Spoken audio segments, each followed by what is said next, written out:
Oi, gente, tudo bem?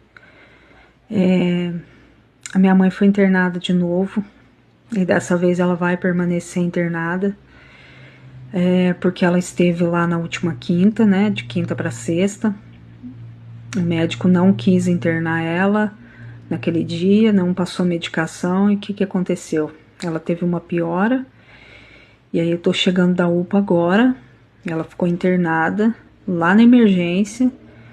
E assim que surgir vaga lá nos quartos da UPA, ela vai passar pro quarto e vai ficar internada lá. O médico disse que não tá grave a situação, mas deixou ela lá, né, para ficar em alerta e para fazer as medicações necessárias, né, no caso da infecção. Então amanhã eu trago mais notícias para vocês, se Deus quiser, melhores. Obrigada.